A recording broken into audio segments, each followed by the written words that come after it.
And that brings us to tonight's honoree, Chief Master Sergeant Chalma Lee Sexton, who is joined by his lovely wife, Leslie.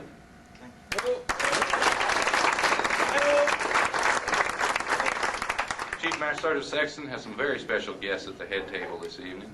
The Chief is joined by his mother, Mrs. Mary Good, and his brother, Mr. Ronald Good. Also, the Chief's daughter, Heather, and her guest, Carla Fleet, are with us tonight. At this time, I'd like to introduce a few of our distinguished visitors. First, we have Colonel Blythe joining us from Headquarters UCOM.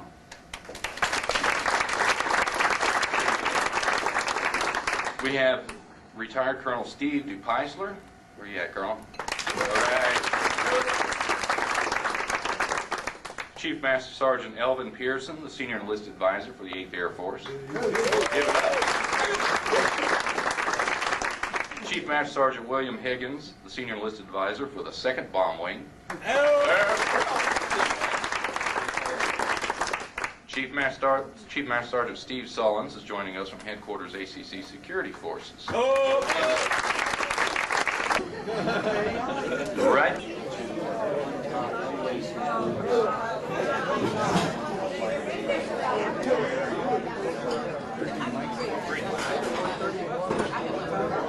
Ladies and gentlemen, if you'd like to take your seats, we'll continue the ceremony in about 1 minute.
Well, I hope everyone enjoyed their meal, and if you're still eating, please continue to do so. Pick up the schedule on the ceremony here.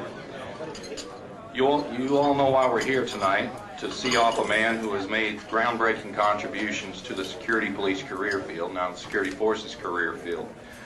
Though we do plan to take a few shots at him, at this time we'd like to make sure each of you is aware of the unparalleled accomplishments of Chief Master Sergeant Sexton that he has achieved during his 28 years of service. Now I'll introduce Tech Sergeant Greg Street, who will give a brief biography on Chief Sexton's military career.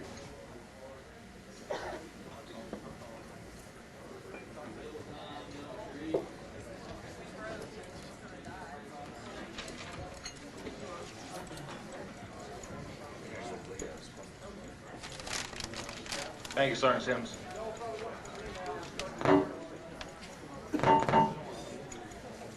If I were here to speak about your average Air Force member facing retirement, I might be forced to take the easy way out. I tell you where he was assigned, the positions he held, and a few humorous stories about his term of service. But because I'm here to honor the career of Chief Master Sergeant Chalmers Lee Sexton Jr., I can do better than that, much better. I'm here to speak about a man who not only wrote about the history of the Security Forces career field, he made history in the Security Forces career field. Chief Lee Sexton, born and raised in New Orleans, Louisiana, joined the United States Air Force in August of 1970. A tumultuous time for our armed forces, despite a reduction in American forces in Vietnam, the potential threats in Latin America, the Middle East, and Southwest Asia loomed on the horizon. At this time, more than any other, the Air Force needed innovative leadership and a fresh perspective to reevaluate tactical ground force operations. Men like Chief Lee Sexton helped create and finally tune the fighting force we are today. Although I know Chief Sexton would rather I stick to lauding his technical achievements, I will do that later. Because as I reviewed his dossier, I learned things about Chief Sexton which I thought very worthy of mentioning. In 28 and a half years of service, Chief Sexton won honors as Airman, NCO, or Senior NCO of the month, quarter, or year at squadron, group, or wing levels, a remarkable 15 times.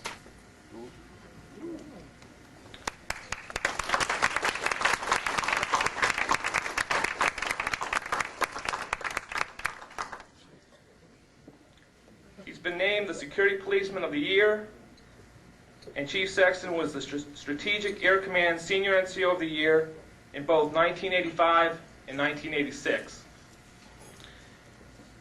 In the few years that Chief did not win board recognition for excellence, he won other honors.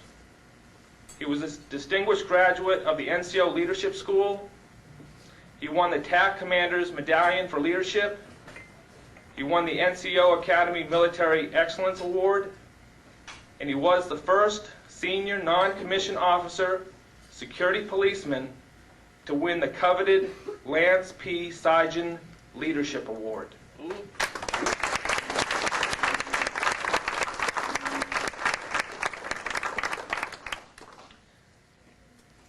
Many of you probably knew most of this about the Chief already. I'm sorry to say I did not. I've learned a great deal about the Chief in the last 2 months, and my point is that Chief Lee Sexton consistently won recognition that numerous NCOs vie for. Any one of the Chief's award, I would be proud to call my own, and to know that one man earned them all is astonishing. I'm in awe of his accomplishments.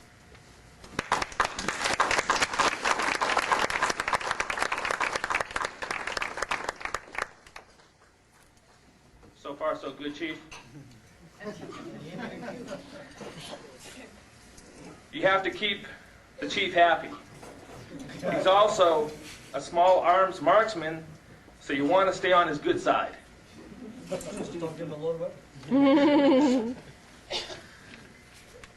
Now let's get to the heart of the matter. The only thing I can think of that outweighs Chief's many awards are the contributions he's made to the security police field and to us as professionals. Throughout his distinguished career, Chief Sexton has held some of the most prestigious positions in security forces. He's been a technical instructor, a first sergeant, and he did a stint as a senior enlisted advisor. Not only has peace been on our chief's profession, people have been his profession as well.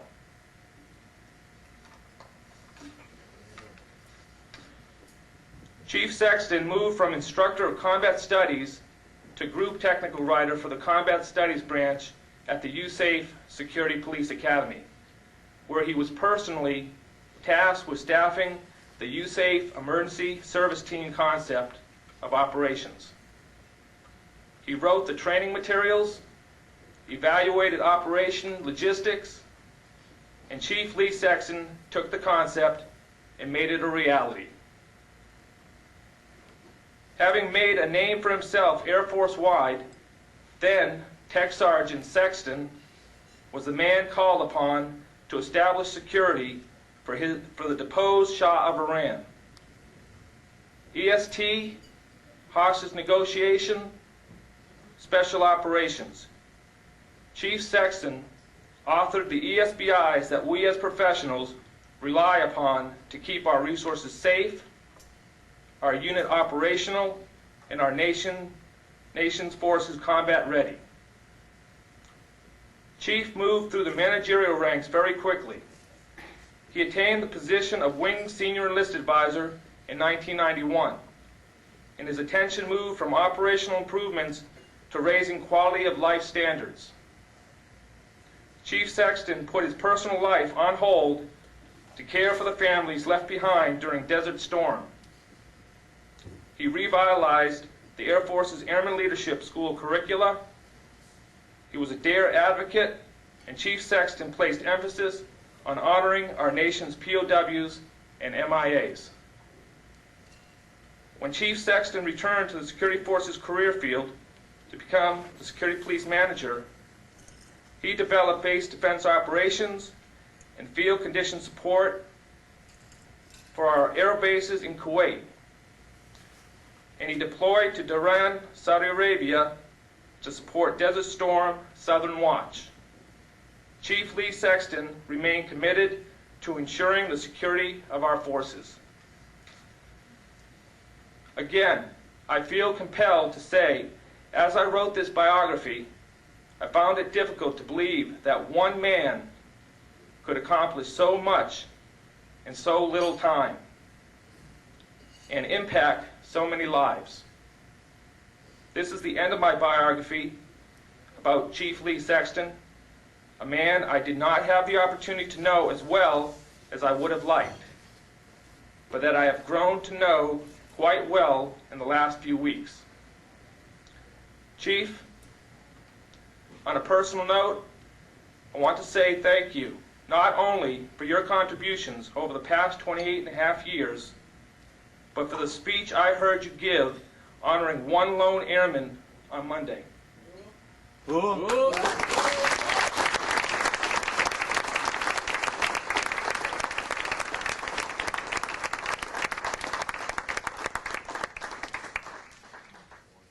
In my 15 years of military service, I've never been so moved. I've never heard such conviction.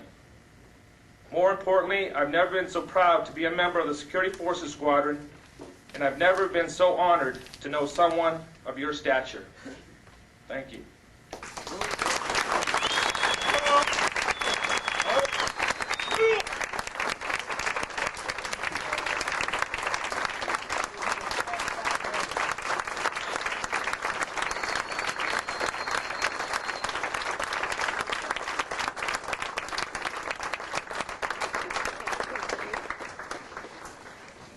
And thank you, Sergeant Street.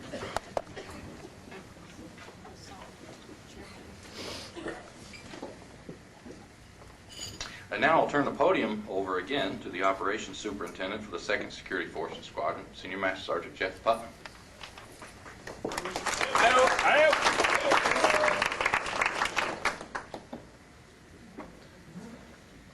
Just to change pace a little bit for tonight's festivities, I've come up with a fine document that documents the top 10 sayings of one Chief Sexton. Not that he is a man of few words. We had to isolate this down because I know we don't have much time this evening. So we've limited it to just his top 10. May I apologize now? Number 10. I would rather have a rusty nail right up my rear end than attend strat planning. Number 9. Therein lies the problem.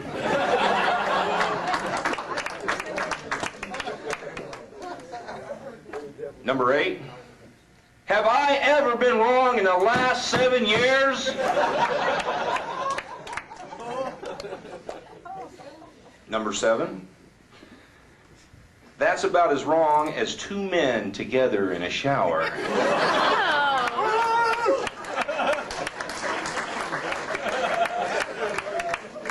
Number 6. Well, I used to be an SEA, and I'm telling you that SEA doesn't know shit.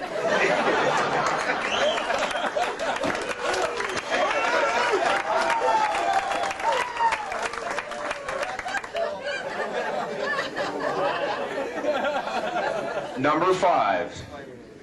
Hello? McFly? Anyone home? Number 4. Lieutenant, I have boots older than your young ass.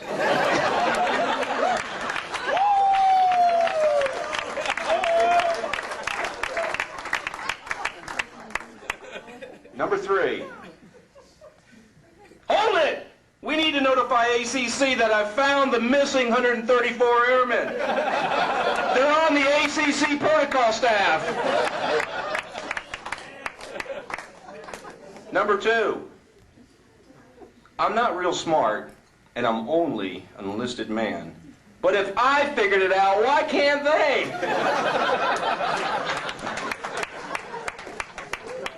And the number 1, Chief Sexton saying, Senior Putnam, I have told you I don't want a retirement banquet.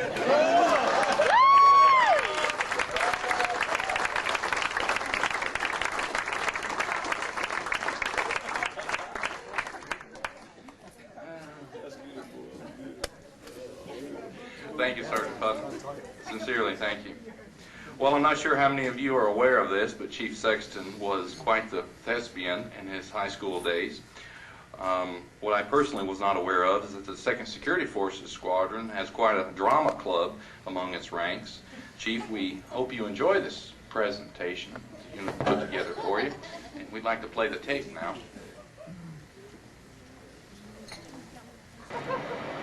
I got that from a lot of people, but nobody told me how things really should be, so any problems that we have... Unfortunately, the Air Force family being what it is, many of the Chief's closest friends live in other parts of the country and the world. Some of those who could not be with us tonight asked that we read the comments that they sent, and we will certainly respect their wishes. Sergeant Putnam.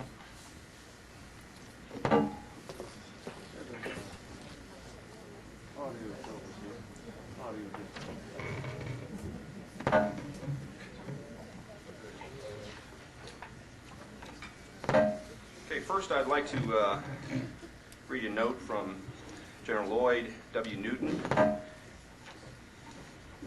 the AETC commander. Dear Chief, I have received the invitation to attend your retirement ceremony on Friday, 23 October. Regrettably, previous commitments will not permit me to attend. Please accept my congratulations as you culminate a distinguished career of service to the United States Air Force and the nation. We have all benefited and are indebted to you for your leadership and untiring work ethic. You truly led by example. Eloise joins me in sending best wishes to you and Leslie for continued success and happiness as you embark on life's next mission. Signed, Lloyd W. Newton. We have another from Frank Joyce, a personal friend of Chief Sexton's. I regret that I am unable to attend the retirement ceremony for Chief Master Sergeant Sexton. Lee and I go back a long way. We first met in 1976 at Camp Bullis, Texas. We were both combat instructors for the Security Police Academy. Our friendship grew as we studied together for promotions and worked on lesson plans to improve the student training. The training from the FBI Academy in 1977, which gave us knowledge, skills, tactics to start an international SWAT school for the military, was certainly a highlight for both of us. As the school formed in San Antonio, it gained worldwide reputation thanks mostly to Lee's skills as a leader and a technician. Soon after, we were tasked to lead a highly trained anti-terrorist group for the United States Air Force. Naturally, Lee was our flight chief. When the Shah of Iran came to San Antonio, Texas in '79, Lee's team was selected to handle security not only on the perimeter, but up close, bodyguard as well. There are so many stories to share, but space is limited. When I think about the chaos that much of our world has gotten itself into today, with its lack of morals, integrity, character, and honor, I cannot help but cringe. Thankfully, though, I have surrounded myself with friends like Lee Sexton, who helps me to appreciate the world we live in. His morals, integrity, character, and honor make me swell up with pride. When I think of the term American, Lee is a true, red-blooded American that cares 100% for God, family, duty, honor, and country. Back in 1980, when a business opportunity presented itself to me in the civilian community, most of my colleagues thought I was crazy to give up 10 years of service. Not Lee. He continued to support me and my family as a true friend. Our success today is due in large part to Lee Sexton because of his belief and example. I thank God for putting Lee and his wonderful bride Leslie into my life. All the best, my fellow warrior, Frank Joyce.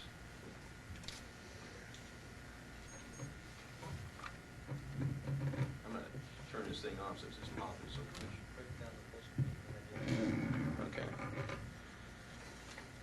Okay, I have a note here from retired Chief Master Sergeant Steve Cope. On the eve of your retirement, after 28 and a half years of distinguished service, I am deeply saddened that I cannot attend personally. My new responsibilities won't allow for an absence at this point, but trust me, I'll be with you in spirit. I will also ask in prayer for the return of your former health and a long and prosperous new life after years of service to our nation. I am also somewhat saddened by the fact that I never served in the same duty location with you. Trust me, I would have learned much from the association. It was with great pleasure I enjoyed the debate with you, so aptly started on great many occasions. Lee, the men and women who have served with you personally have benefited greatly from your integrity, honesty, dedication, and love of country, to mention but a few virtues. They will carry it with them forever, and they will really, honest, they will attribute a great many of their future success to your tutelage. My retirement from active duty, while a simple ceremony, was undoubtedly one of the singular, most moving experiences in my life. I had much I had wanted to say, and many I wanted to thank, but I couldn't get the words out. I tried valiantly, but I could not remove the intense emotion I felt at the leaving of what I had done for the majority of my adult life. I expect you will find yourself in much the same circumstance. You'll surely handle it better than I was able to, but nonetheless, the emotion of that moment will be very intense indeed. Remember that you have served honorably with more than 20,000 men and women in the security police, now security forces, career field. Your righting of many wrongs in the business has literally touched the lives of nearly all of those people. Many of them never even knew your name. They just knew that someone had tackled the challenge and their lot in life had improved. In closing this short letter, let me say this. May the many blessings in life now be yours to be shared with your lovely wife and family. If honors can be bestowed, then they should be yours. It is with great respect and admiration that I wish you Godspeed and good health. I salute you, my friend. Please stay in touch. Steve Cope. And finally, from Brigadier General Coleman, Director of Security Forces. Dear Chief, congratulations on the completion of your Air Force career. As I look back at your 28 years of distinguished service, you can take great pride in the many contributions you made to the defense of our country. From your first assignment as a security specialist with the 862nd Security Police Squadron at Minot, North Dakota, to your final assignment at the Security Force as a Security Forces Manager for the 2nd Security Police Squadron, Barksdale Air Force Base, Louisiana, your career has been marked by excellence and commitment to duty. You have had a varied and exciting career with assignments which include being the chief of 3 of the largest security forces squadrons in the world and a wing senior enlisted advisor. You have touched the lives of many people during your 28 years of distinguished service. Your contributions to your nation, the Air Force, and the security police have made a lasting impact and will be missed. Once again, congratulations on the occasion of your retirement. I wish you and Leslie the best for all your future endeavors. Sincerely, Richard A. Coleman, Brigadier General.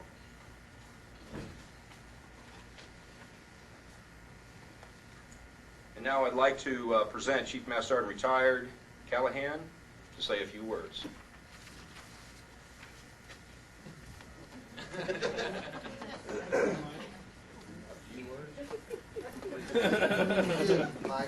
I never just said a few words. Thanks, Jeff. I didn't have a clue that you were going to do this. I even got a call on the phone and said, "Do you want to do this?" I said, "No." So, yeah, you're right. I'm not prepared. Hi, Lee. Hi, Les.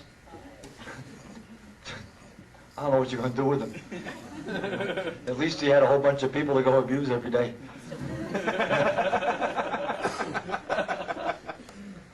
I think I can come up with something. It's really rare for me to think on my feet. Lee, October 23rd is kind of an interesting day. Thought it was when I received the invitation in the mail. It's the one day a year that my wife shares with no one. Today's our wedding anniversary. Congratulations. She looked at that and went, "I guess we're going to go to LA Downs." That's all she said, and that's the only person that she's ever shared that day with. So that says a great deal to me. And she only loves you as fraction as much as I do. You know what we mean. It's been kind of special, and I miss you. So I guess you'll have to call me. For Christ's sakes, don't email me. I have 2 email files, both marked Sexton. One of them was active duty, do not open. It's this thing. Almost all of it on ambulance service. Or the absence of ambulance service, or whatever. And the rest of it's mostly stuff that I just can't talk about here. I really like the new seal of the... I can't talk about that one. I can, but you can't listen to it yet. Lee, take care. God bless you. Les, just try to keep him out of trouble.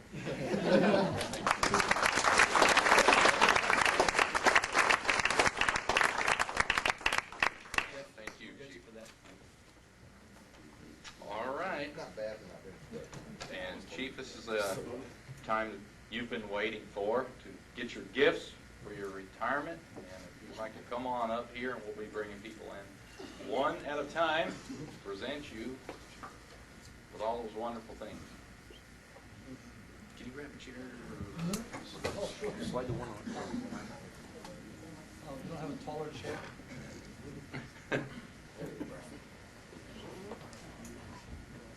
All right, representing the Chief's chat, we have retired Chief Master Sergeant Wayne Murphy. Wayman.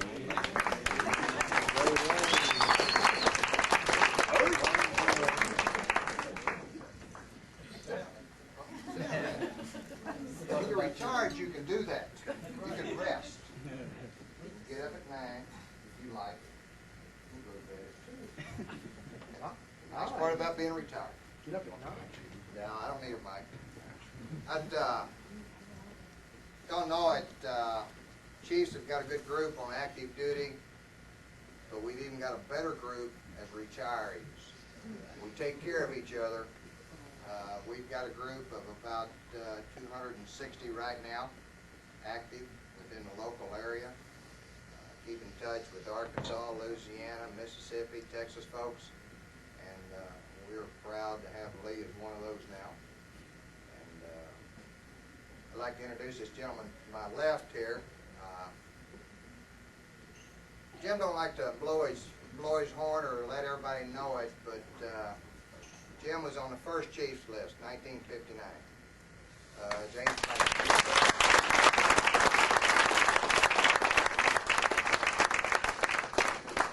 Been an inspiration to me as a retiree, kind of helping me out.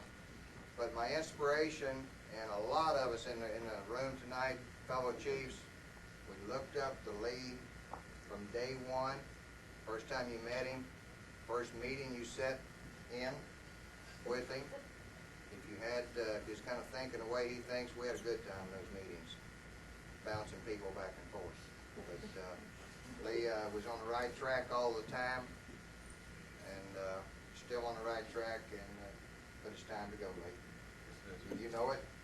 They say you will know when it's time, and you'll feel it.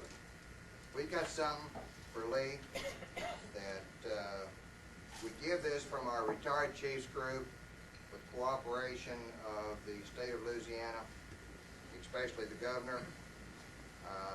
Lee was the first active duty, and you are still active duty chief to receive one. I'd like to read it. State of Louisiana, M.J. Mike Foster Jr., Governor. Official statement. In the name and by the authority of the state of Louisiana, M.J. Mike Foster Jr., together with the people of this state, hereby gives special recognition to Chief Master Sergeant Chalma L. Sexton Jr. in acknowledgement of outstanding service to your community, state, and the nation. In witness there and whereof, I have hereunto set my hand officially and caused to be affixed the executive seal of the state of Louisiana at the Capitol in the city of Baton Rouge on this first day of October, 1998. Governor Foster.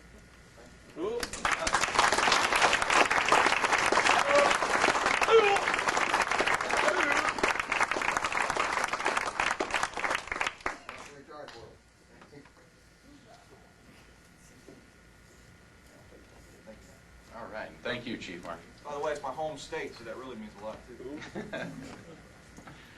Next, we have Chief Denson. I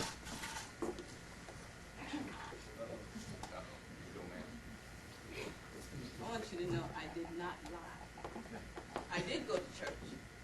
Went to church at 6, left. And I said, Lord, what would I say to Lee, who's so politically correct?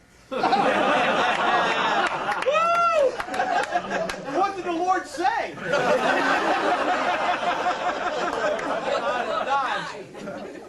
You know, Lee and I both dance to the tune of a different drummer. He has his tune, and I have mine.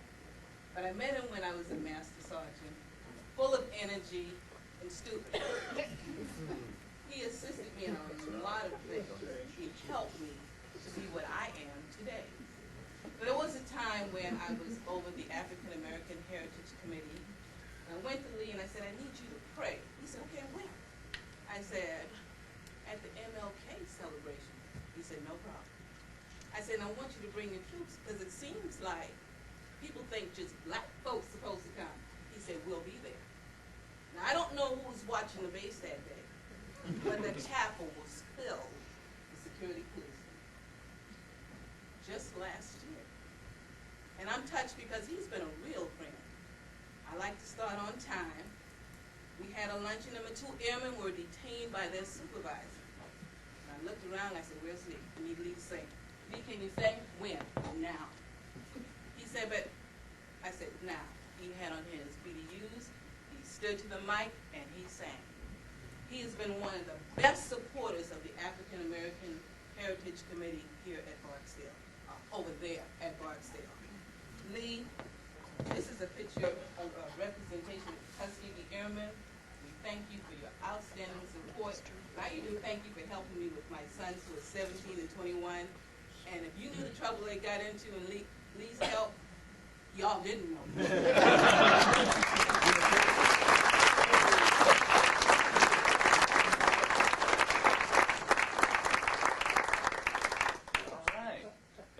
From the 2nd Security Forces Unit Advisory Council, Staff Sergeant Selects Mary Buford and Donald LeBaire. If you'd like to come forward, please. Look.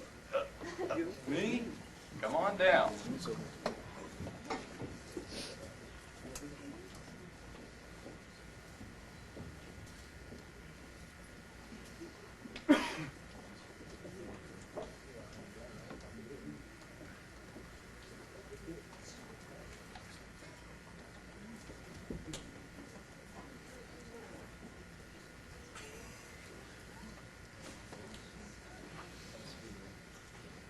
I don't do the microphone either, so. On behalf of the Unit Advisory Council and all the airmen, from Airman Basic to Senior Master Sergeant, we are going to miss you. From the younger guys, just thanks for being that father figure that we've needed. From some of us that are far away from home, you've given us a lot of guidance, not only in our Air Force careers, but our personal careers, our marriages, school. You're all right.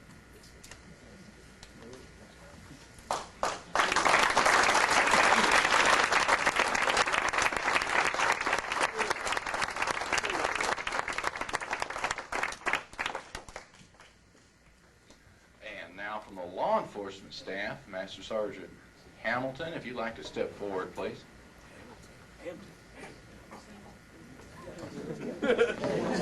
Oh, sorry, Hamilton. Yeah.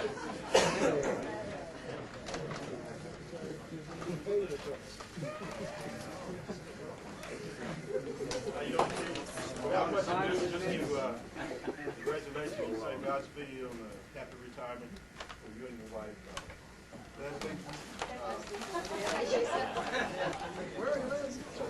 Leslie's been invisible for almost a year now. So my wife is a native of Greece, and 6 months ago when I found out I was going to be PCSing into here, and she was over visiting her mother at that time, I told her to bring back a bottle of the wine that a Chief Master Sergeant of your equivalent in the Hellenic Air Force gave me. I wanted you to have it as something sentimental and a token that you and your wife would share with nothing more than a talkative piece. Just happy I've known you. I've seen, along with Chief Sullins, another great Chief Master Sergeant Cope, retired this year, and I know the friends that you are. I'm just happy to give this to you. Thank you. Hope you enjoy it. thank you very much. Cool.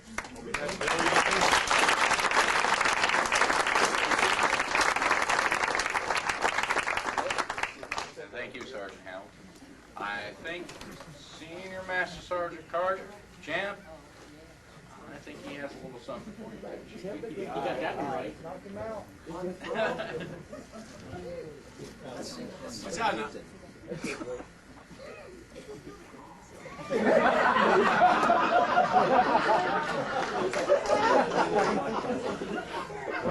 Say something.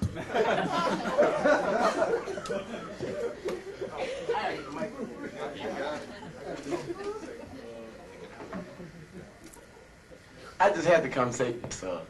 Chief Benson, she's already left. Okay. Well, I too met the chief when I was a master sergeant, but I wasn't stupid. I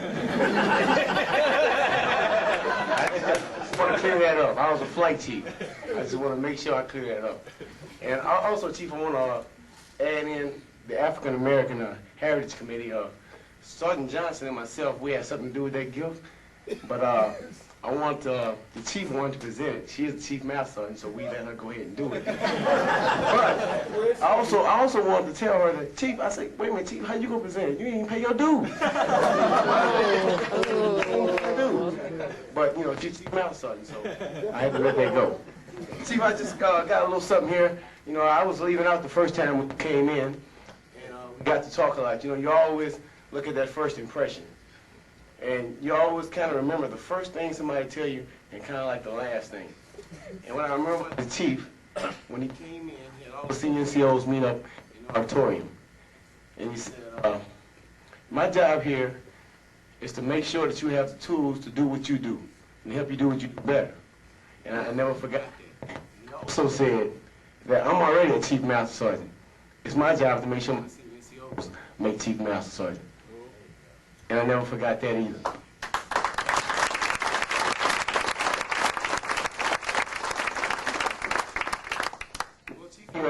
You retired a little bit before we got that mark, but I remember 3 people that was in that room, and they all are senior master sergeants now. So we do appreciate what you said, and we did adhere to what you said.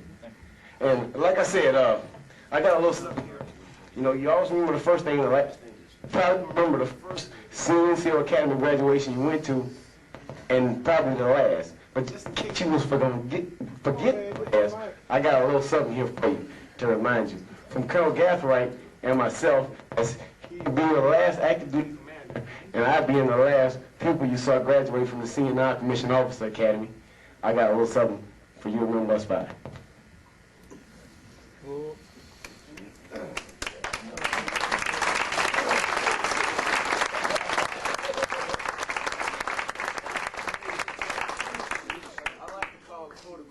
Last man standing. Okay, Chief.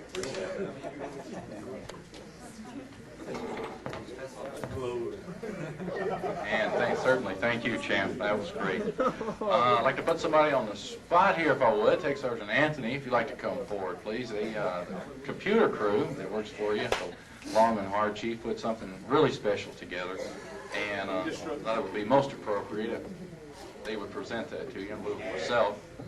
Numbers. Shotgun. Henry. Keep him back from the mic, it'll work. If you get close to the mic, it breaks up. Stay back. Okay. Yep, I need it like that. That one's too good to pass up. All right. I ain't gonna try that thing either. Which one? I like the one in the frame. Looks good. Oh, Chief, we know how much you have learned about computers in the last few years. We went from basic user all the way up to almost certified technician. So we gave your best friend at Microsoft a call, and he sent us an autographed picture of you. You may want to show it around some people, but you may want to read the writing on it or something. From Bill Gates. Best of luck in your retirement years. Hope to see you again soon. Hugs and kisses, Bill Gates. It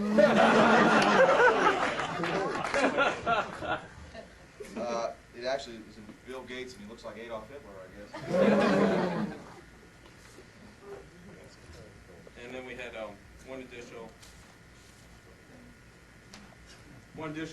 former member of my section went ahead with the paperwork that you requested on many occasions, Aaron Knapp, and this is a certificate of adoption.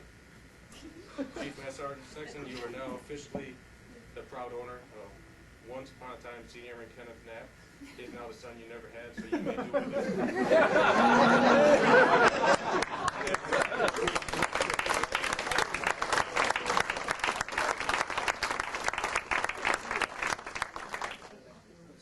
Thanks, Chris. I need to put you on the spot there. No, thank you, sir. Okay. I have a little something special before I roll forward. I recently just came out of the sand, and spent a lot of time thinking about Chief Sexton, and he certainly helped me out a lot. There wasn't everything we wanted to bring back for him is probably hung up to customs right now, but that's another story. While we were there for the 4 months, we rolled into September, which we all know was the POWMIA Memorial Day. And the squad I brought down there went out, ran many, many, many miles in honor of that ceremony. And it's a T-shirt, Chief, but I want you to know it's a T-shirt coming from the heart as a celebration, as a memorial of all the team down there ran for you to get this shirt. They know how much POW and MIA means to you at the heart.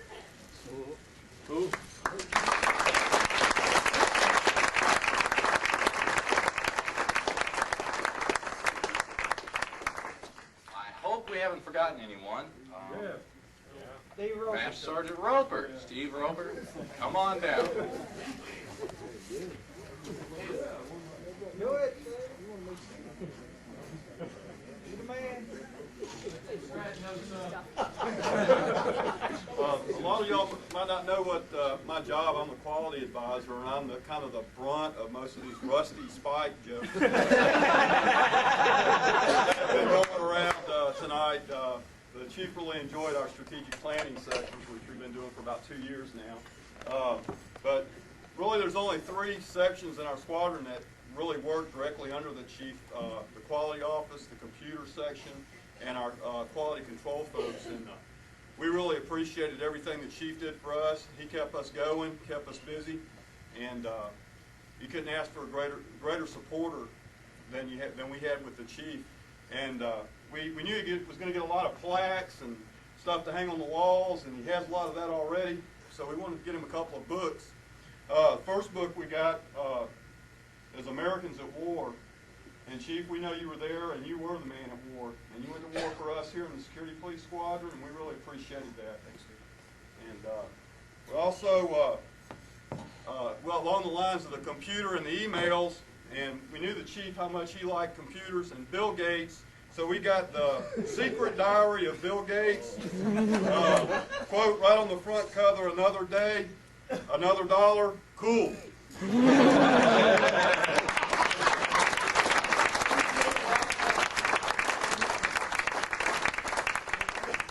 I hate Bill Gates.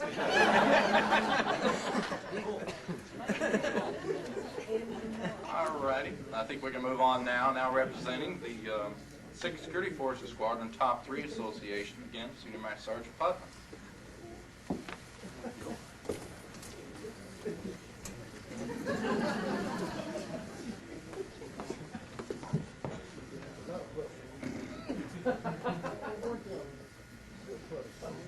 Uh-oh.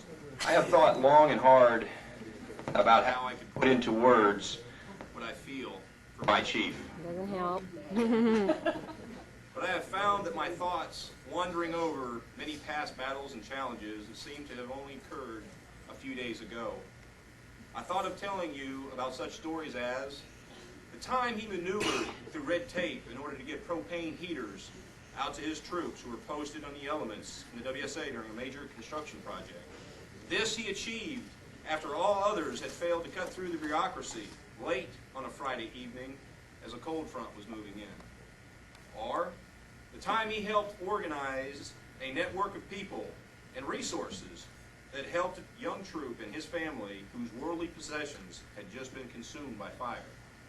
Or about the time he almost became a statistic during a terrorist bombing while deployed to Southwest Asia. Or how he has anonymously donated $100 each Christmas to a member of our unit and their family. Or how he has personally grabbed a weapon and demonstrated to our young airmen and NCOs how to properly roll during tactical maneuvers. No, the chief wouldn't want me to talk about those type of things.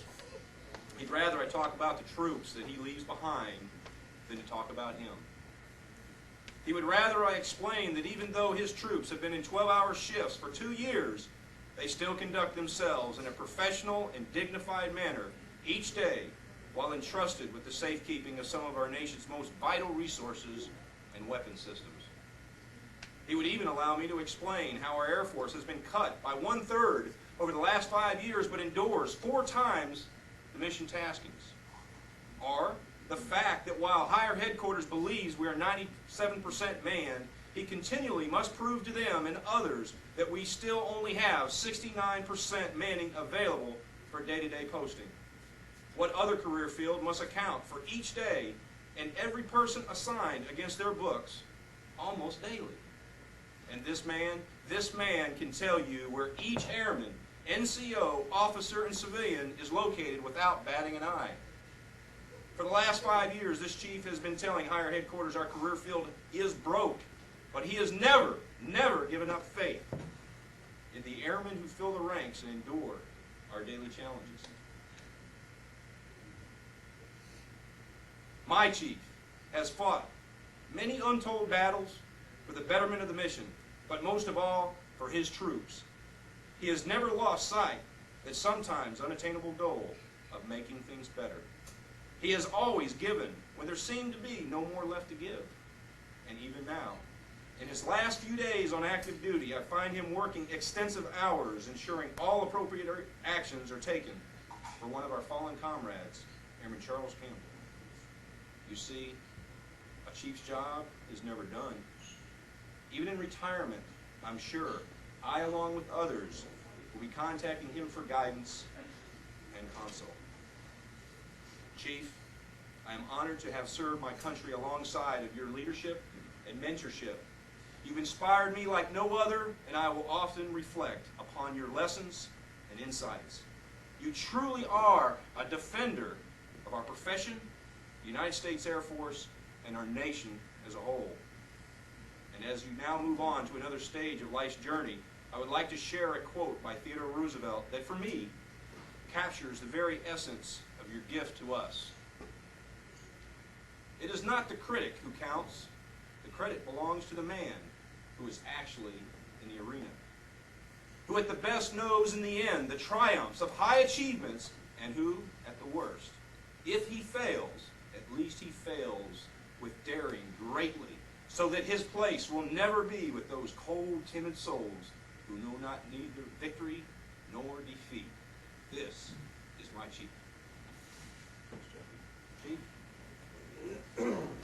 on behalf of the Top 3 Association, we have our squadron lithograph, and inscribed, it says, "In great appreciation for your dedication, tireless efforts, your vision and leadership will have a lasting effect on our squadron as well as defenders worldwide." Second SFA, Top 3 Association. Thank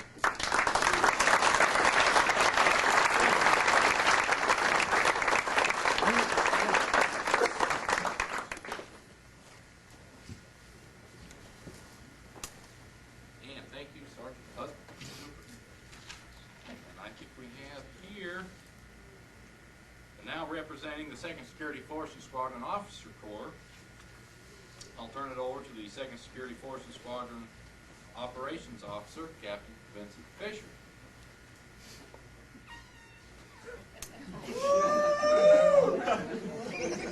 What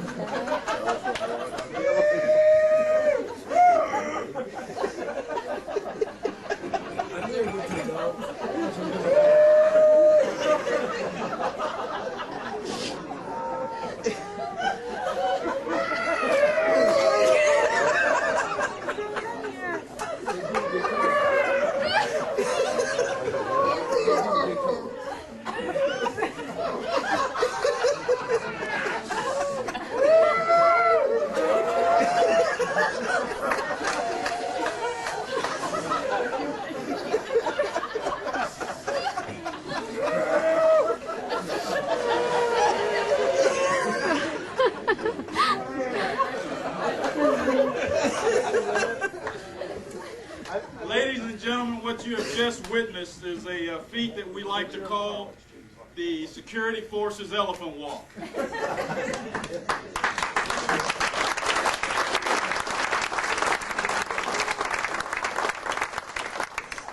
I'd like to say on behalf of the officers, Chief Sexton, you have been a great influence to us. One of the things that we have learned here is from you is maintaining integrity, honor, and pride as officers. Sitting down, one of the things that we remember most about you, sitting next, my office is next to the chief's, as everyone knows.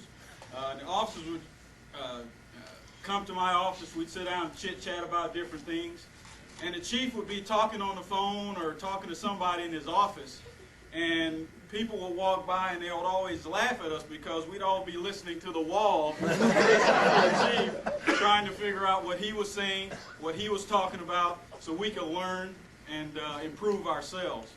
And Chief, that's what we want to talk to you, tell you tonight, is that we appreciate that. We truly appreciate it. One of the things that we did tonight, we'd like to read it to you. It's small, but it's great from our heart. It's a pride of elephants, and basically the bull elephant is the center of that pride. And we'll let Captain Wilcox read that for Chief you. Master Sergeant Shalma L. Sexton, Jr., Security Forces Manager, 2nd SFS, 1 July 1992 to 31 January 1999. A true leader, mentor, friend, and chief. A bull has retired, but the herd will march on. Good luck.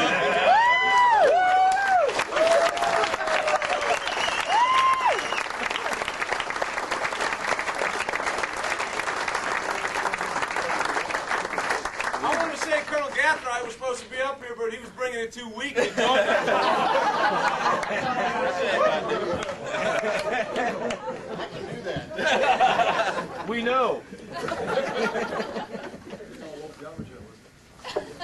After witnessing that, I think And now, certainly, we it's be my concerned. privilege to present second support to Commander Colonel.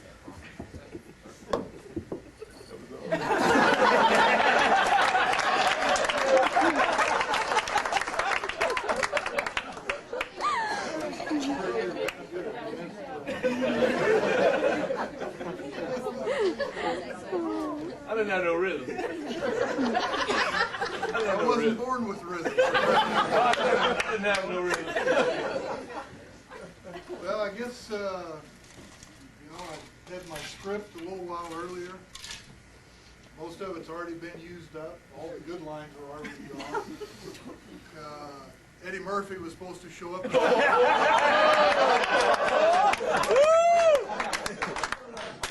Eddie Murphy was a no-show. I was waiting for UPS to bring in at least an Eddie Murphy video. The temperature changed. The gals put on clothes. This makes me want to have a support group dining out.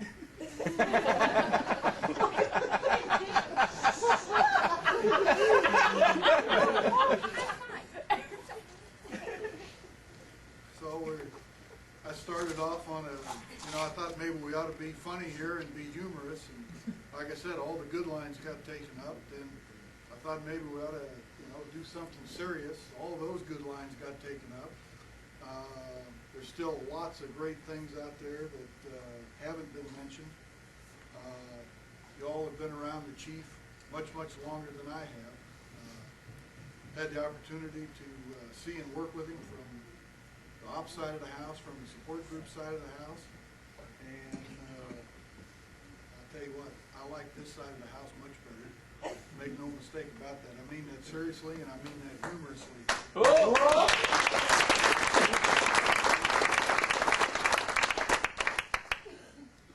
So we get down to, the bottom line. Right before the farewell is where I'm supposed to give the gift. I look at all of the things and everything that goes through the mind. Say, well, gee, Bill Gates comes to mind. Those two boys in the shower sort of came to mind. I'm not sure, that just sounded bad, so I kind of steered away from that. Well, so we got Bill Gates. We can get a nice plaque of Bill Gates. I mean, I got Bill Gates' diary, but he wanted too much for it. And when he sent it electronically, it plugged up to Barksdale router. I didn't know what to do with that. So with the amount of time that I know that the chief spends talking to Bill Gates, he's going to need something nice and cushy to help that out. So I got new software. Nah, I think the chief stuff is pretty much up to date. New hardware. I heard he's got new machines. I thought about end-of-year fallout funds. Joel Hook's got about $500,000 for a new NT40 server. 10 years in jail ain't worth the effort. The chief's a nice guy, but 10 years in jail ain't worth it. So let me see if I can find something here that might work. I don't know.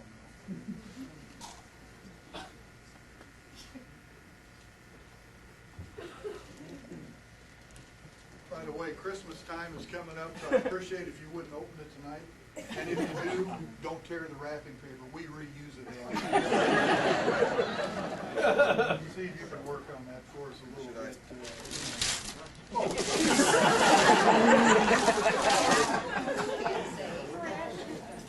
Oh, it's a computer chair. All right.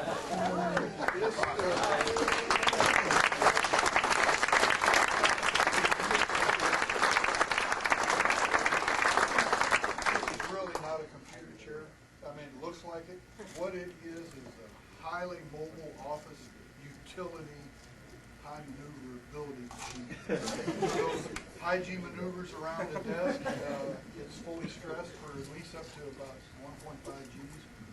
And I hope that in the time that you're going to spend on it, that this will help the derriere relax a little more. And the good news about it is I still got the receipt. If you don't like it, we can refund it.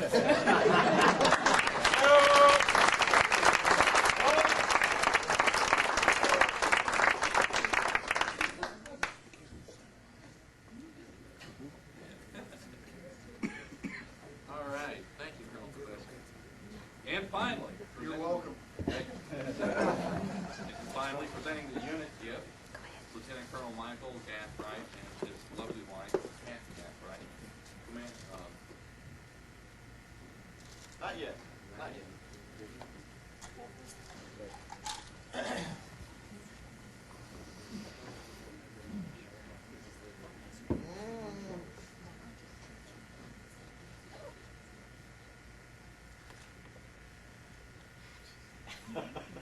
I want y'all to know, I was here less than 1 week when I went on my first elephant walk.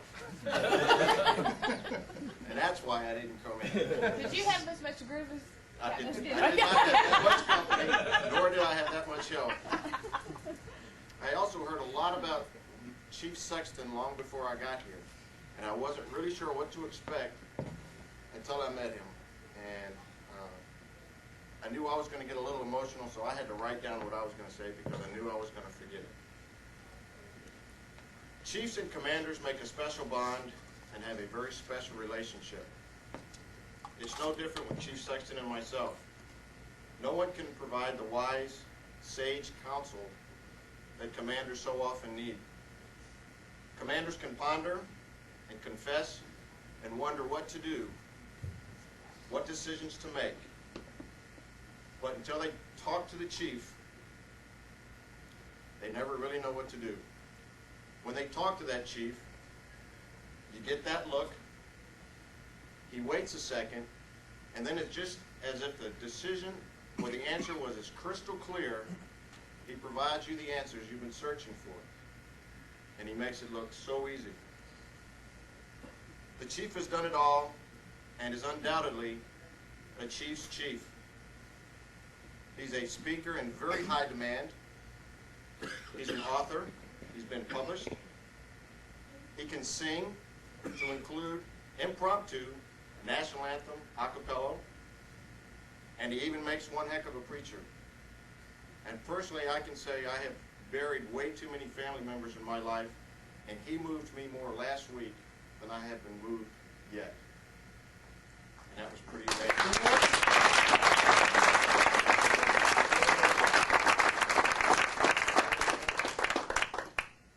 He has literally mentored and trained probably half of the current day chiefs in his career field.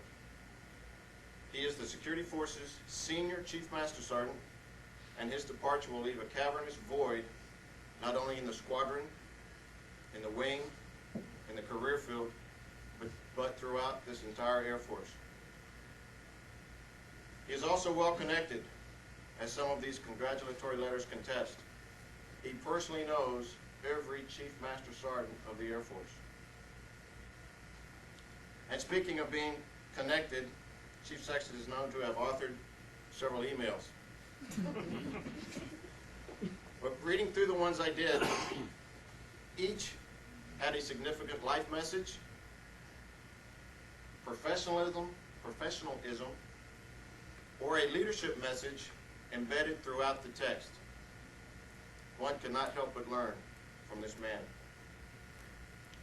Long before I arrived here, I was concerned about Chief Sexton's replacement. I knew his retirement date was set. I knew his terminal leave date was basically set. I talked to the Chiefs group.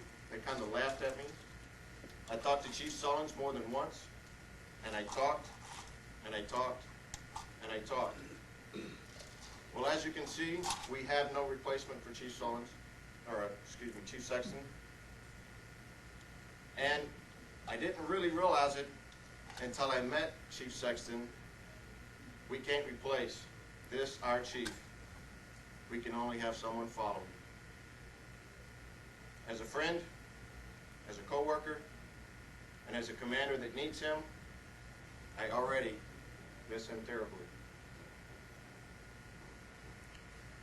Leaders are like eagles. They don't fly. You find them one at a time. Chief, I salute you. One of the kudos for having to put up with me personally is a gift. You've got to guess what it is. Do I need to open it now? Yes. It says free from the RCA or Dish Network.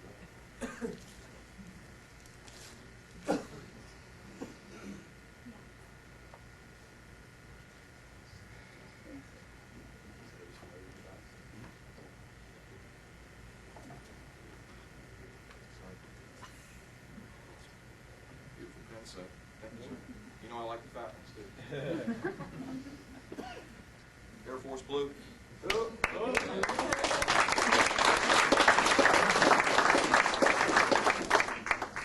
And it's something only a wife can do. My wife can put a lot more love in this than I can, so let me show you what she's done. Oh, isn't that beautiful? To our chief, John Sexton Jr., the senior spokesman, as always, the chief's chief.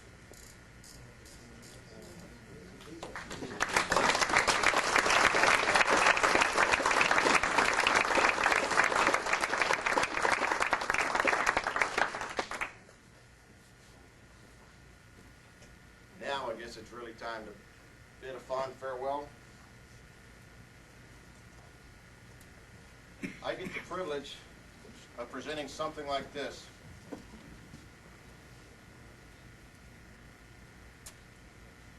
Most of the items in this shadow box have significant meaning to the chief. He literally defended this flag against the Portuguese in the Azores, and it is also flown over Barksdale.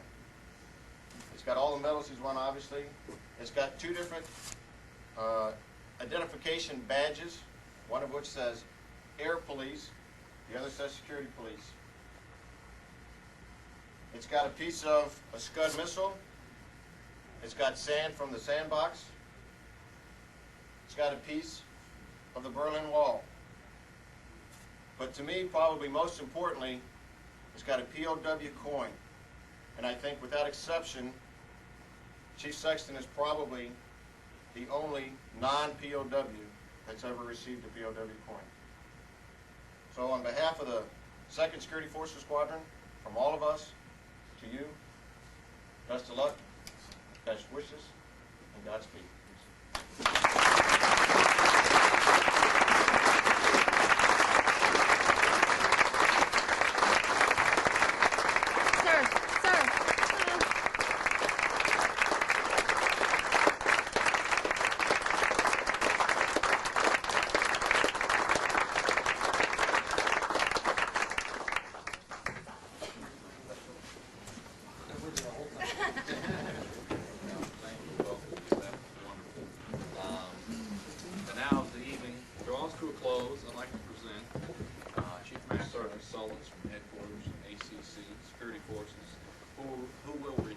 Chief Sexton's Security Police badge.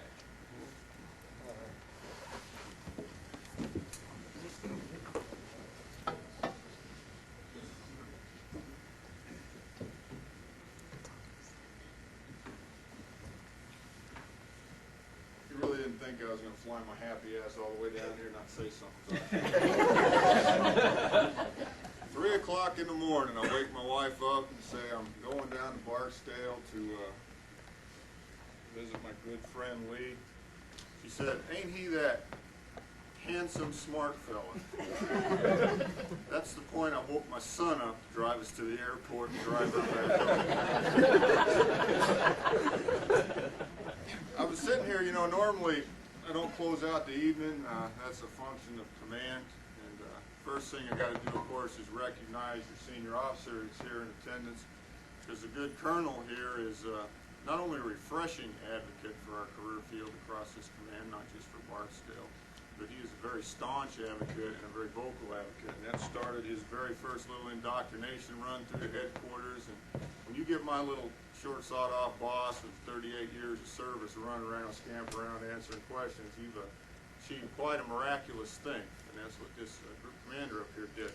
So I know that Lee would want him mentioned specifically with the troops present to know that he does a lot for this squadron and our career field and air combat command. Oh. Yep. Oh. Is that the best you can do? So then I start making a few notes back here. Some serious, some not so serious. First one that caught my eye, I don't know if you noticed, when he gave him a standing ovation, that was really a class act. He stood up and applauded his own damn self. Did y'all see that?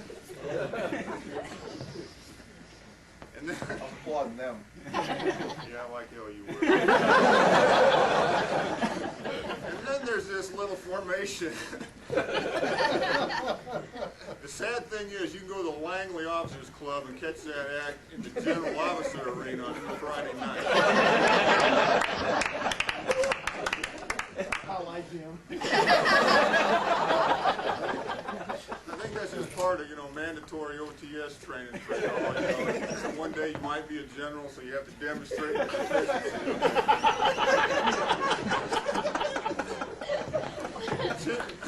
Sergeant Omdahl here is going to join me in a second. We pour a little champagne and get to more serious stuff. He's going to come up here and help me in a few minutes. But we arrived a little late, had some things happening, and we got in late. And, as we walk down the hall here, there's a bunch of, I assume they're airmen. I mean, everybody's in civilian clothes. They look pretty damn young to me. Of course, everything looks young to me and Lee anymore. But they're sitting there and they're telling a story about one of these elephant walks and just kind of fit in with what the officers led into.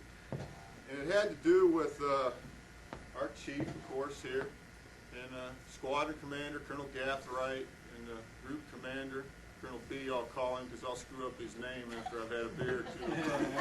If I say it, and I guess General Smoke, if I got that right, is he the wing commander here? Make sure my brain's working all right. But anyways, they were all summoned to the mountain.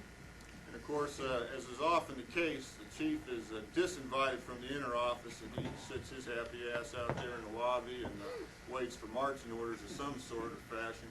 I don't know why that is. Maybe we can elaborate a little later. But anyways, in the inner sanctum there is a discussion ongoing, and apparently it revolves around a word called sex. These three senior officers talking about the ratio of pleasure to work in that particular act with a woman. Although from what I've heard earlier tonight, it might have gone with the other sex too, I don't know. But anyways, the youngest of the three officers is pleading his case first, and being a young fellow like he is, a very attractive wife, he claims 90% pleasure, 10% work. Well, next steps up the group commander, and of course, he's much more virile than he looks there, and he claims that 75% pleasure and 25% work. General Smoke, of course, he commands the wing, and he thinks we're just going to jump right on his bandwagon. He's claiming a 50-50 ratio there. So they can't agree on what the right thing is, and this is the purpose of this elephant walk. So they summon His Highness, our superhero, the chief, to settle this. Lee listens to this, contemplates it about as long as he contemplates the S button on his machine when he sends them damn emails.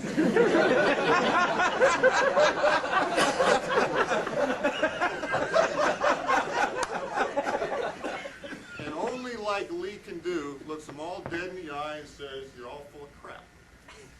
He says, "My rationale is very simple." He said, "If there was any damn work at all involved in that process, you'd had an enlisted person doing it a long damn time ago."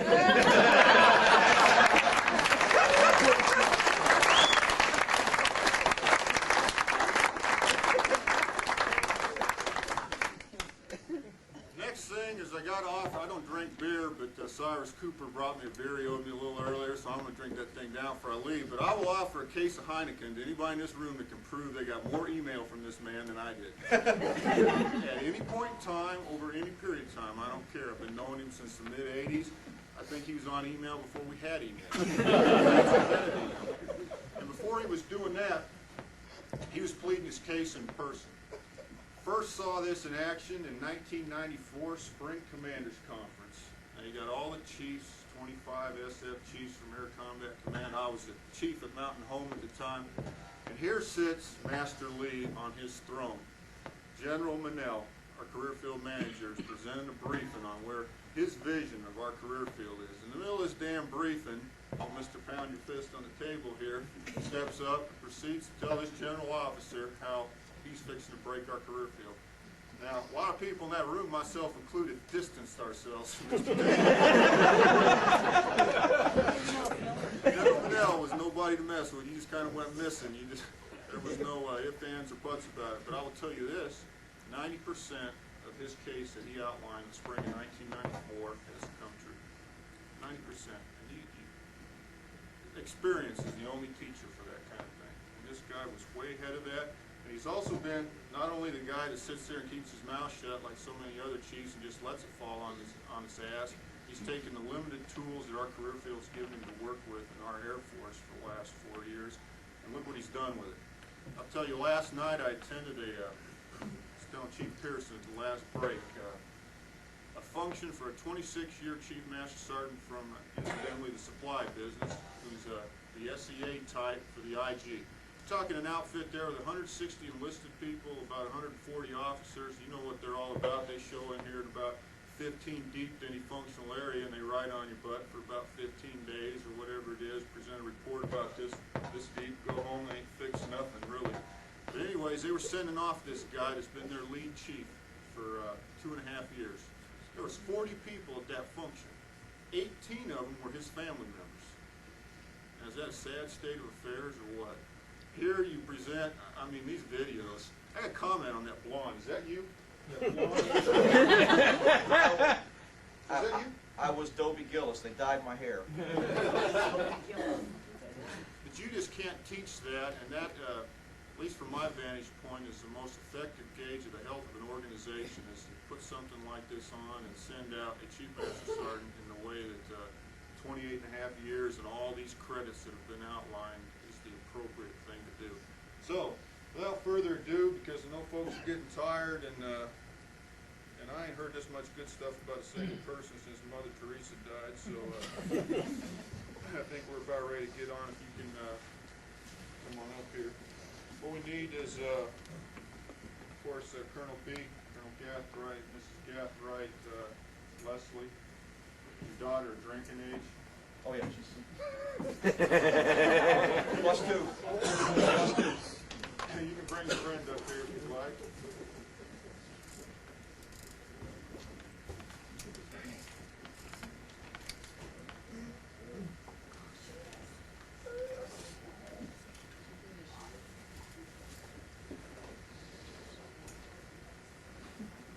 Tim's going to pour. I'll stall for a little while here while he's doing it. This thing was taken on by our career field about 5 years ago. It's done at the MAJCOM director or Air Force director level. And basically it recognizes really less than 1% of our career field. Anybody from airmen all the way up is eligible to have this done. We've done it for some foreign officers. I've seen about, in my 23 years, about 5 Chief Master Sergeants earn this. And they retire your badge. And it's done in a sort of a semi-formal ceremonial fashion, and the toast dates back, of course, to the Tsars of Russia and King George III in England, where the business was you loaded your glass, you drained it in one gulp, and then you destroyed the glass so another mortal could not perform a similar toast for a lesser mortal on down the line. And everybody poured?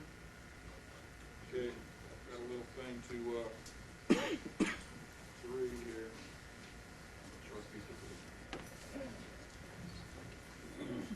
Just one thing. Y'all can feel free to load up if you want, just don't do it with water because he ain't dead yet.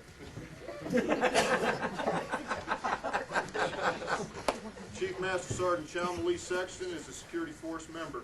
During his entire 28-and-a-half-year career, he held allegiance to his country and was devoted to duty, holding personal integrity above all.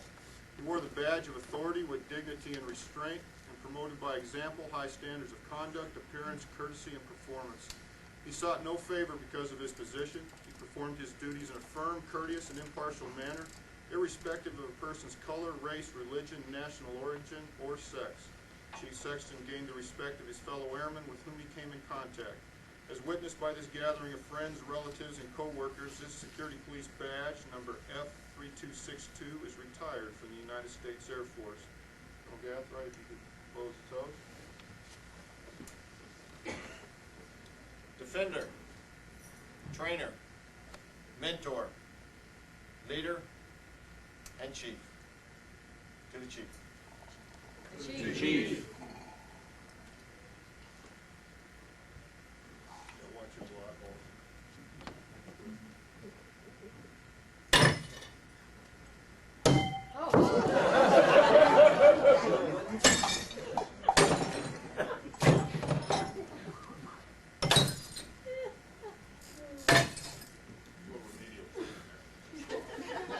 Now look out.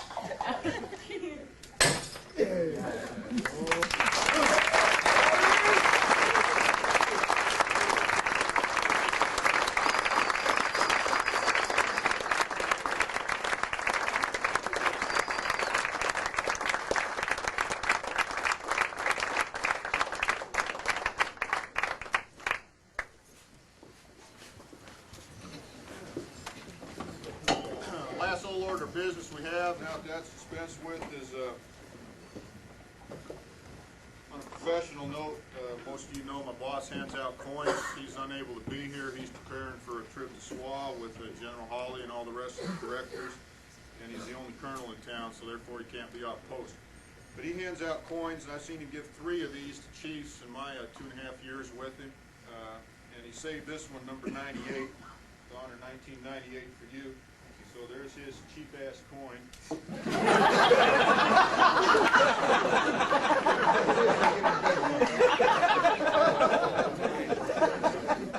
And then there's 2 chiefs left on the staff now. Of course, myself and John Enzo. John definitely has some stories with the chief. He can tell about the chief's evidence tagging chicken bones at the Offutt Dining facility, and I shit you not, the chief was over there apprehending people freeloading lunches over there. That's not really true.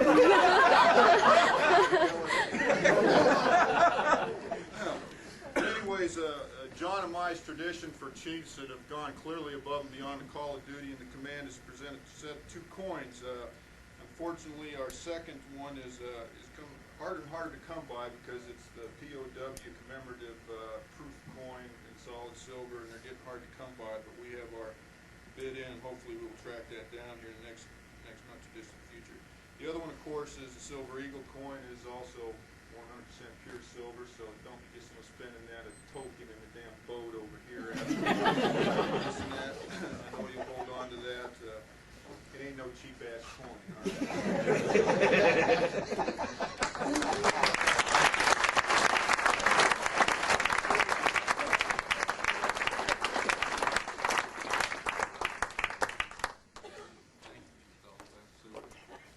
Well, Chief, before we turn the podium over to you, Chief Larksdale, Chief Cone, I'd like to present something to you, sir.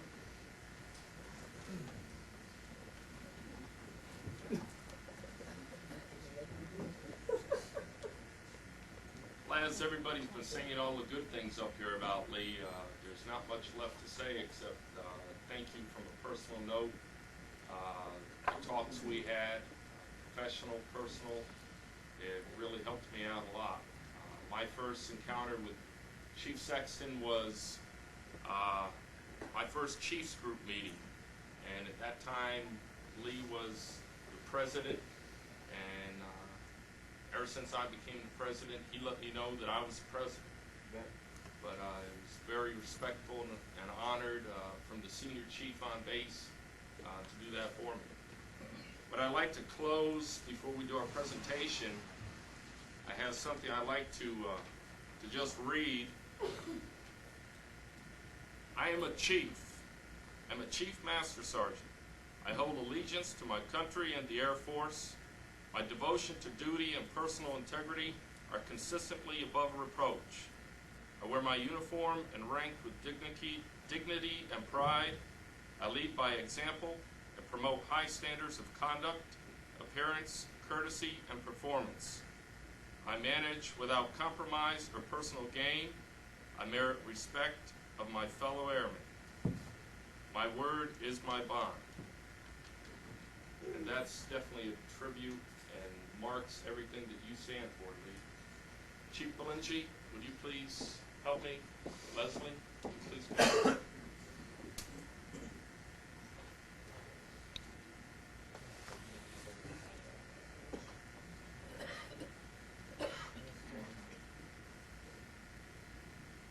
This is our traditional chief and princess bust.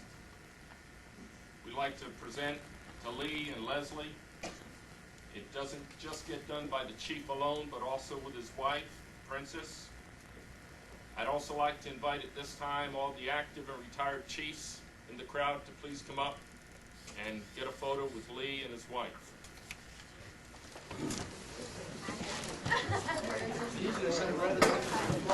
Come on, you gotta come back there.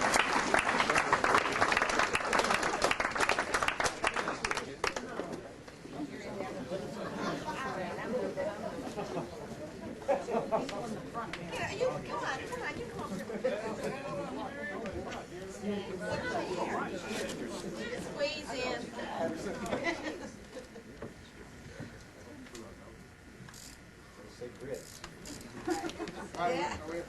One more, please. 1, 2. Thank you. Thank you. Where's Gertie?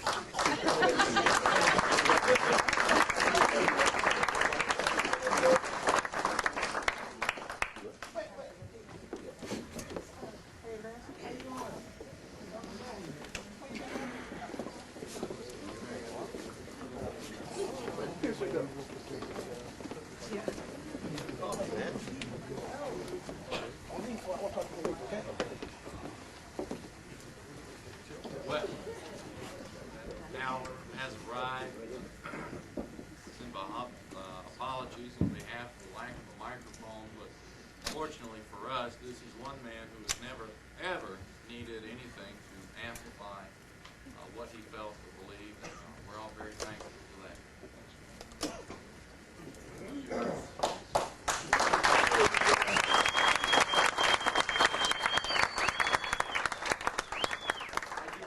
Make this very short. Very, very short. No. One of the biggest fears I had about tonight when I asked for a small little luncheon at Harvest Buffet with just a squadron and former commanders and a few chiefs was that this was going to happen. Because you always forget someone. And I don't want to do that. You don't know how much. You see, a lot of guys got up and left a little early. Let me explain where they went. We're about to generate this wing for a big exercise. And security policemen and women, it takes 200 of them each shift to generate that wing. It takes every single man and woman that we have. They came here tonight and they're going to go out and work all night. Colonel Blazeski almost got a little upset with me this week, at least I thought he was going to. My first week in the squadron, I came in and I started off by burying an airman. And that's how I ended my last week in the squadron, by burying an airman.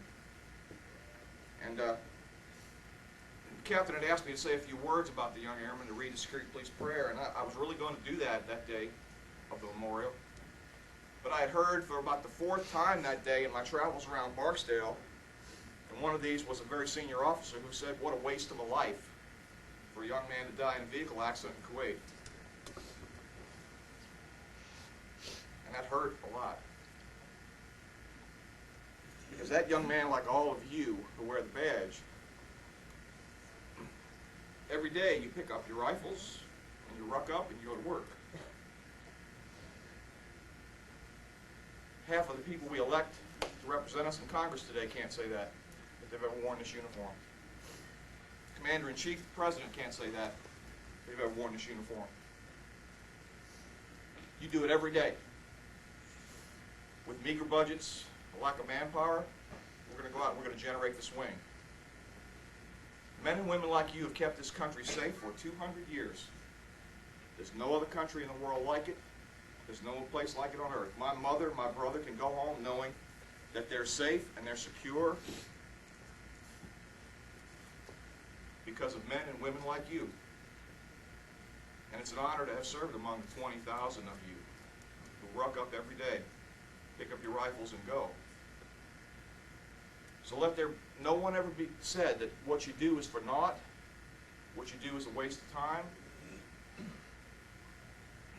On the day we buried and memorialized Airman Campbell, I turned on a TV show that particular day and watched I like to watch those shows, those interacting shows, like Crossfire and such. And there was a representative who said about the Kosovo mission, he said, we might as well use the military over there. They're not doing anything anyway. One of our elected representatives. And I thought about Airman Campbell. And I thought about Bob Butler last year, who died on a vehicle stop, a routine vehicle stop, 3 bullets in his gut. Okay? And I thought about this congressman saying, we might as well use them. They don't do anything anyway.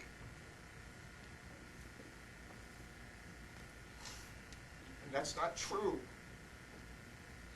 You have defining moments in your life. I had a good mother, and I had a good family. My mother struggled to raise me against a lot of odds. I'm probably more of a man than I am of what I am today because of her. So I guess she's to blame. There are a lot of folks out here, you don't do it by yourself. You know, they talked about a lot of awards and stuff, but you don't do it by yourself. And I'm going to tell you, tonight you have people sitting in this audience, not to mention one, Steve Sullins, who is a quiet, forceful leader, and we all know that as chiefs up there, advocating and representing you. And yeah, he gets more of my mail and more of my feedback than anyone else because he's one that's patient and willing to let people like crazy animals like me and Steve Cope vent on him about all the various things that are going on, and he quietly takes that and he turns it into leadership. He has a skill I wish I had. He has a communicative skill I wish I had. He has a diplomatic way of dealing with things that I wish I had. He also has a direct way, but he has that way of dealing with things. And I hope to God he becomes a Command Chief Master Sergeant someday, and maybe even a Chief Master Sergeant of the Air Force. That's how much I think of him. He's a wonderful man, a wonderful friend, Steve. You are. You got a guy like Paul LaFlame sitting here and Wayman Murphy. Paul, Wayman, and I, and Mike Callahan probably got thrown out of a lot of meetings together. In Mike Callahan's case, he got asked not to come. And I never listened.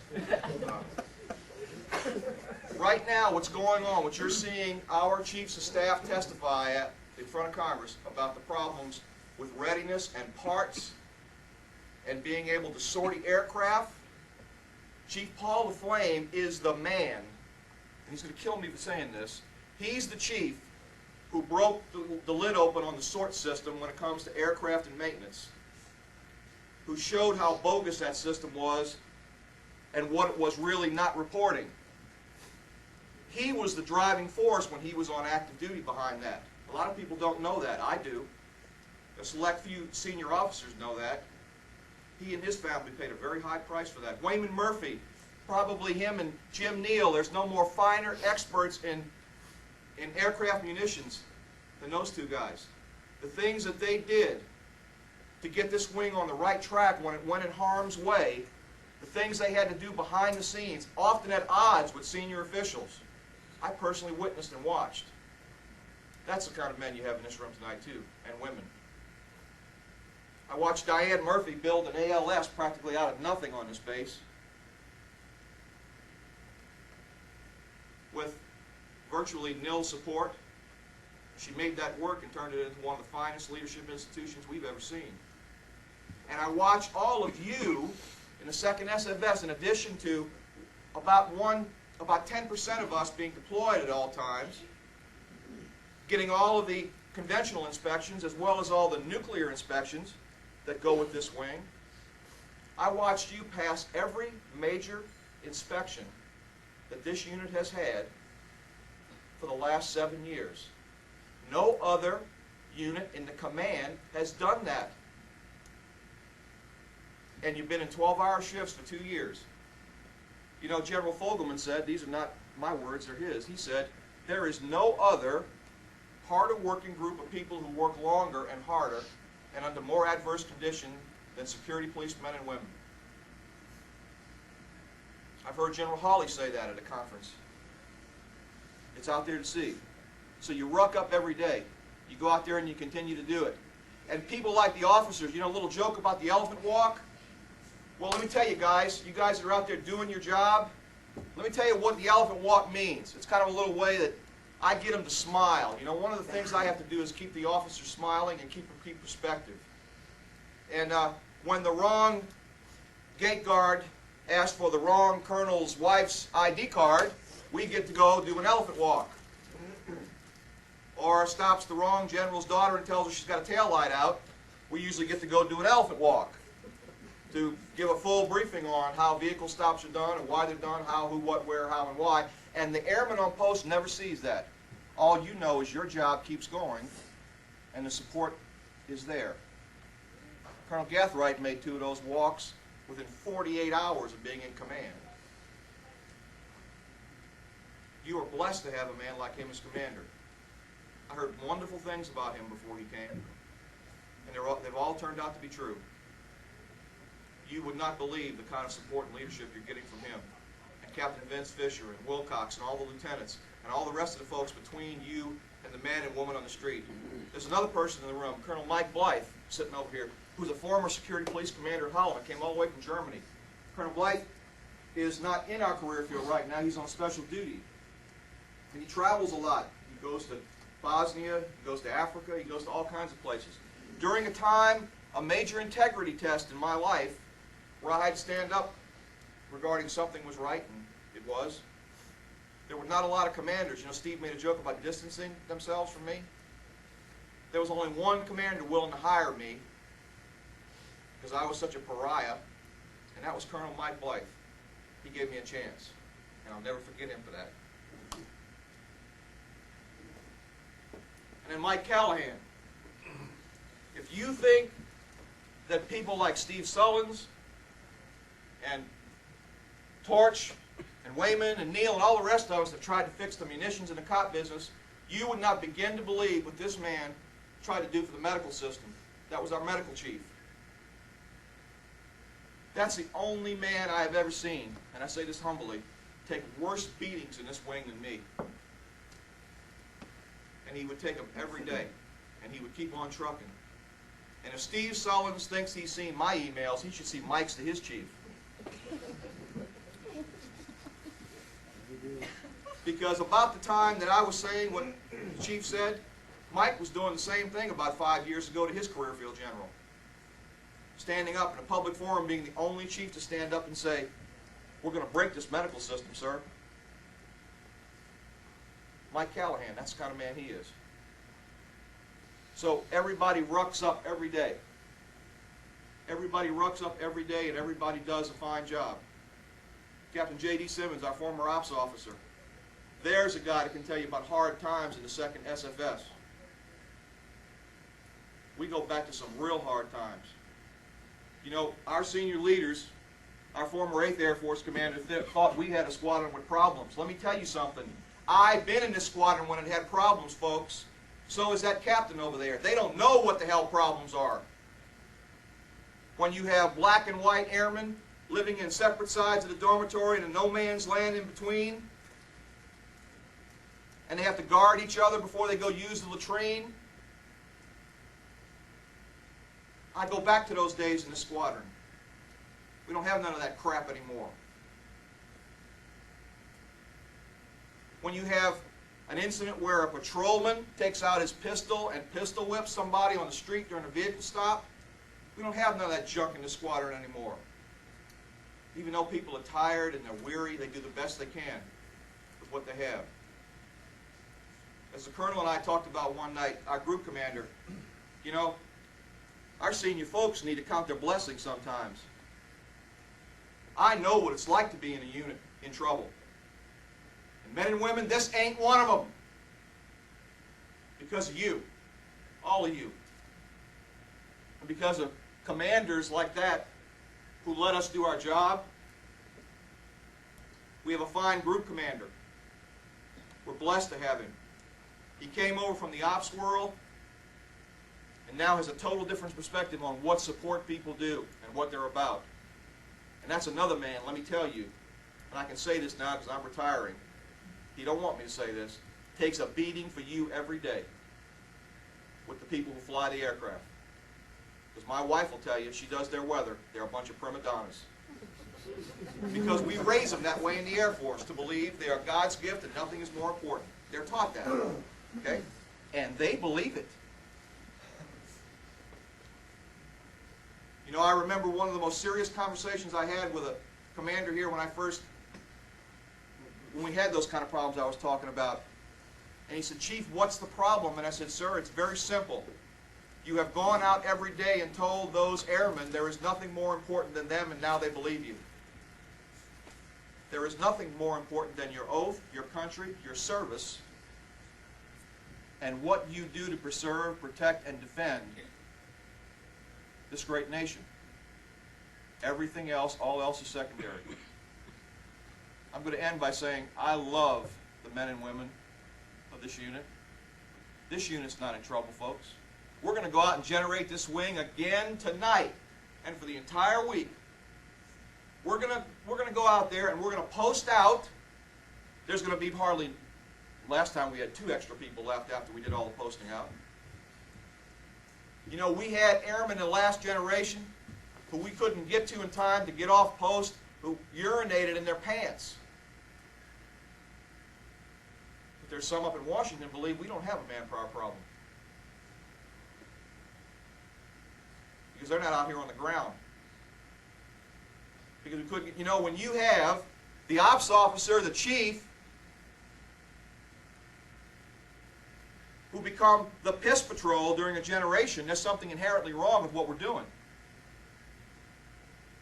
Not that I'm below that, because that's how I started off. Standing on my post at my knot, peeing in my pants. Okay?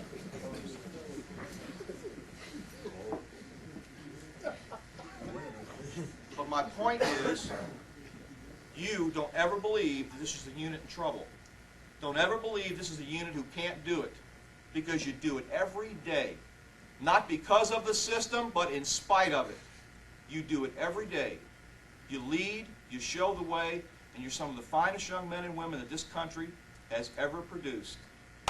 You do it every day.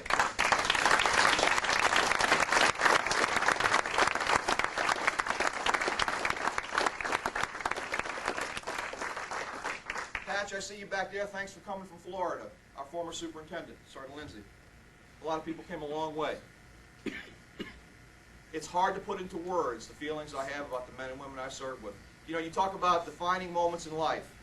I said I had a good mother and a good wife, but that little thing that they alluded to before, you take life for granted until you bury an airman, until you see a loved one die. I lost my father recently, and Mom's had to get along without him now for over a year.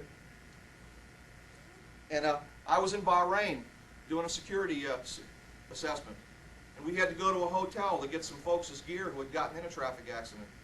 And my commander and I walked out of that hotel, and 12 minutes later it blew up. And I've never thought about life again the same way since. Never again. So it can happen anytime. What you do is important. What you do is real. And all this nonsense you see on TV about what the military is or is not, you don't believe it. You know who you are and what you're about. And America would not be where it is today. Those politicians wouldn't be able to get on Crossfire and run their jaws if it was not for men and women sacrificing like you. So I'm going to end by making 2 last presentations. One is to my mother, and one is to my wife. Could I, Mrs. Putnam, could you bring that out, please? Mother, could you come up and come forward?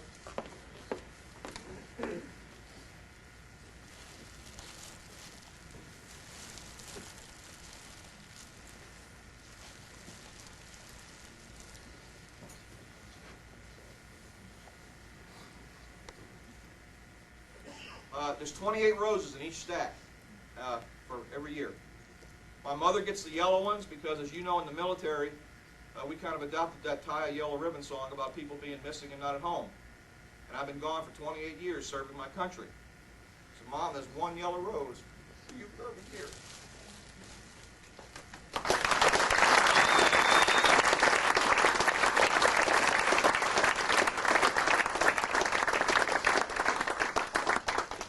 And my wife does 28 red ones because red is for my heart. And she puts up with more than she ever should. And I love her very much. I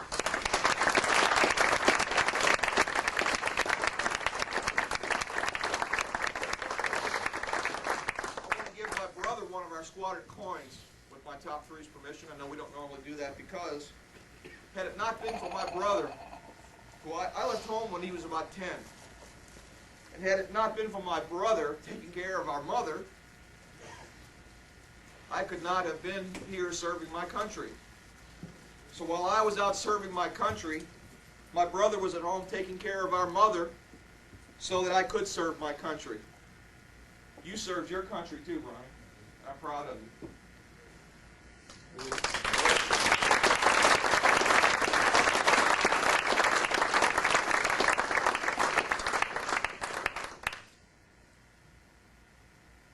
That's about all I have to say.